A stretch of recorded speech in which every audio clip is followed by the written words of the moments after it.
হুজুর, বড় বিপদে পড়েছি, আপনি আমায় বাঁচান হুজুর। ঠিক আছে ঠিক আছে, আগে শান্ত হও। বলো কে তুমি, কোথায় থাকো, তোমার সমস্যা কি? তবে তো আমি তোমায় সাহায্য করতে পারবো। হুজুর, আমি সুজাতা, আমার বউ রতন এ গাঁয়েরই এক জেলে।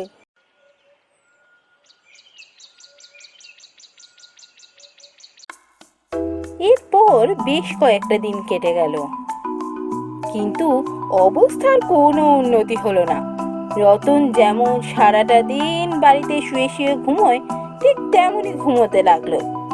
তবে সুজাতা আর কোনো কথা বলল না, কারণ সে অপেক্ষায় ছিল জমিদার মশাই নিশ্চয়ই কোনো ব্যবস্থা করবেন।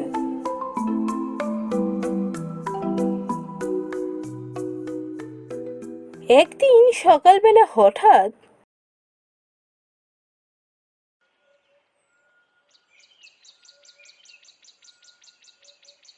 বাড়িতে কেউ আছো?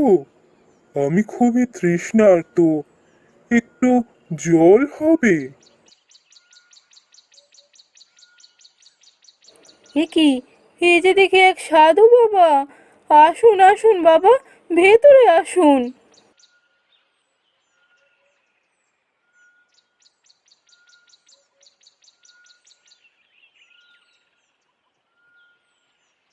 বাবা, গরিবের ঘরে যা ছিল তাই আপনাকে দিলাম, এইটুকু ভাত আপনি খেয়ে নিন বাবা। কেন রে, তোর বর তো জেলে, তোর বরের মাছের ব্যবসা কি চলছে না? আর বলবেন না বাবা, কোনো দিনও নদীতে মাছ ধরতে যায় না। মাছ ধরলে তবে তো সেই মাছ বেচে টাকা পয়সা আনবে। সারাটা দিন খালি এই খাটে শুয়ে শুয়ে ঘুমোচ্ছে। কিরে, তোর কাজ করতে ভালো লাগে না বুঝি? না বাবা, আমি কাজ করে কি করব বলুন তো? আমি একদিন না একদিন অনেক টাকা পয়সা পাবো। শুধু শুধু এত খাটাখাটনি করে কি হবে? সঠিক সময়ের অপেক্ষা, সঠিক সময় আমি প্রচুর টাকা পয়সা পাবো। তখন আর কোনো কষ্টই থাকবে না। এই কটা দিন একটু কষ্ট করতে ক্ষতি কি বলুন তো? ঠিক বলেছিস, তোর সেই সঠিক সময় উপস্থিত। আমি স্পষ্ট দেখতে পাচ্ছি তোর কপালে ধনু সম্পত্তি যোগ দেখা দিয়েছে। আগামী 2 মাস প্রতিদিন মাঝ নদীতে নৌকো নিয়ে যাবি। এর মধ্যে কোনো একদিন তুই প্রচুর ধন সম্পত্তি পাবি।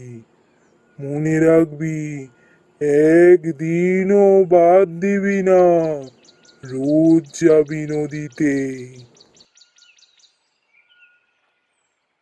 এই বলে সাধু বাবা সেখান থেকে চলে গেলেন। দেখেছো, দেখেছো, আমি তোমায় বলেছিলাম না আমি ধন সম্পত্তি পাবো, আর সেই ধন সম্পত্তি দিয়ে আমরা প্রচুর বড়লোক হয়ে যাব। সঠিক সময় উপস্থিত, আমি কাল থেকে রোজ নৌকো নিয়ে মাছ নদীতে যাব।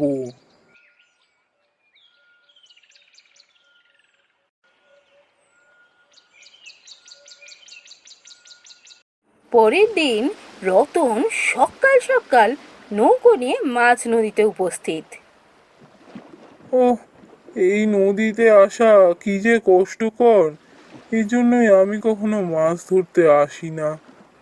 যাকে 2 মাস তো কষ্ট করব, তারপর তো আমার আর কোনো কষ্টই নেই।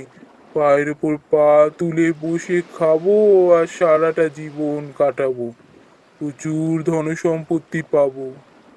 কিন্তু এখন সারাক্ষণ বসে বসে কি করি?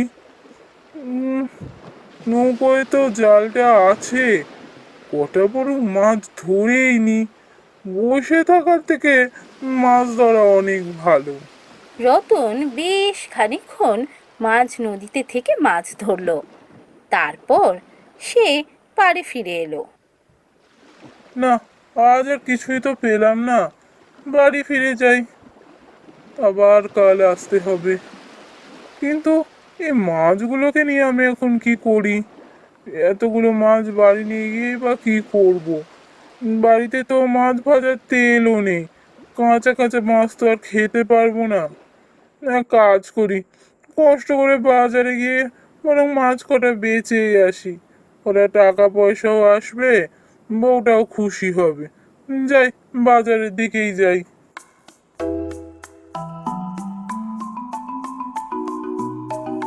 সেদিন রতন বাড়ি ফিরে মাছ বিক্রি করে যে টাকা পেয়েছিল তা বউয়ের হাতে দিল। টাকা টাকা পেলে কোত্থেকে তুমি? আরে মাঝ নদীতে বসে বসে কি করব তাই ভাবছিলাম, তাই কটা মাছ ধরে নিলাম। একা একা বসে থাকতে কি আর ভালো লাগে? মাঝ নদীতে ভাসতে ভাসতে তো আর শুতেও পারবো না, তাই কটা মাছ ধরেছিলাম, সেই মাছ কটাই বাজারে বেচে এসেছি। অতগুলো মাছ নিয়ে আমাদের কি হবে বলো? তা বেচে এই টাকাগুলো পেয়েছি। রতনের কথা শুনে সুজাতার খুব আনন্দ হলো। যাক, তাও তো তারপর একটা দিন খেটেছে, একটা দিন খেটে মাছ ধরে বাজারে বেচে কিছু টাকা পেয়েছে। তখনই জমিদার মশাইয়ের কথা তার মাথায় এলো। জমিদার মশাই বলেছিলেন তিনি কোনো না কোনো ব্যবস্থা ঠিক করবেন। কুঁড়ে মানুষ তার একদম পছন্দ নয়। সুজাতা বুঝে গেল এই সাধু বাবা জমিদার মশাইয়েরই লোক ছিল। জমিদার মশাই বুদ্ধি করে রতনকে নদীতে পাঠানোর জন্যই এই সমস্ত কাজ করেছেন। কিন্তু রতন তো এসব কিছুই জানতো না। সে এরপর থেকে প্রতিদিন নদীতে যেতে লাগলো। আর মাঝ নদীতে চুপচাপ বসে থাকতে ভালো না লাগায় সে প্রতিদিন মাছ ধরে এনে বাজারে বেচতে লাগলো। আর তারপর সে প্রচুর টাকা পেতে লাগলো। দেখতে দেখতে 2 মাস কেটে গেল, কিন্তু রতনের সে খেয়াল নেই। রতন প্রতিদিনের অভ্যাস মতোই সে মাছ নদীতে যায় আর সেখানে গিয়ে মাছ ধরে এসে বাজারে তা বেচে টাকা পয়সা রোজগার করে।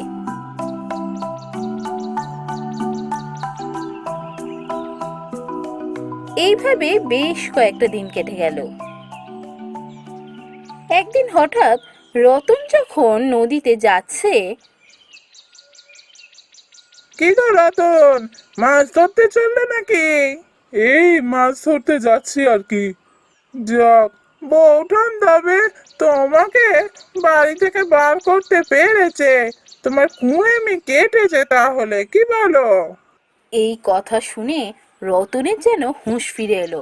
আরে তাই তো, এই কটা দিন আগে পর্যন্ত তো সে কিছুতেই নদীতে যেতে চাইতো না, মাছ ধরতে চাইতো না, বাজারে যেতে চাইতো না।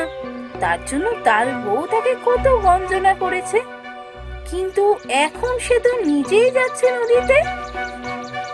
তখন তার সাধু বাবার কথা মনে পড়লো। আরে সে তো ধন সম্পত্তির আশায় নদীতে যাওয়া শুরু করেছিল। 2 মাস তো কবে পেরিয়ে গেছে, কই কোনো ধন সম্পত্তি তো পায়নি সে। এই কথা মনে আসতেই রতনের প্রচন্ড রাগ হলো। সে ঠিক করলো যেখান থেকে হোক সে ওই সাধু বাবাকে খুঁজে বার করবেই।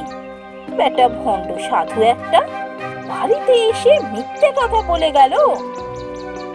কিন্তু পর মুহূর্তে তার মনে পড়লো যেদিন থেকে সে নদীতে গিয়ে মাছ ধরা শুরু করেছে সেদিন থেকে বাড়িতে আর ঝগড়াঝাটি অশান্তি হয় না তো। তার বউ তাকে আর গঞ্জনা করে না। বাড়িতে এক অদ্ভুত শান্তির বাতাবরণ তৈরি হয়েছে। তখন সে এই কথাটা বুঝতে পারলো যে জীবনের সব থেকে বড় ধনসম্পত্তি হলো নিজের কাছের মানুষদের সাথে সুখ শান্তিতে জীবন কাটানো।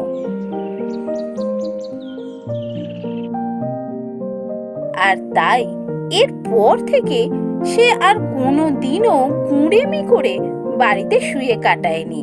প্রতিদিন সকালে নদী থেকে মাছ ধরে মাছ বিক্রি করে তার বেশ ভালোই দিন কাটতে লাগলো।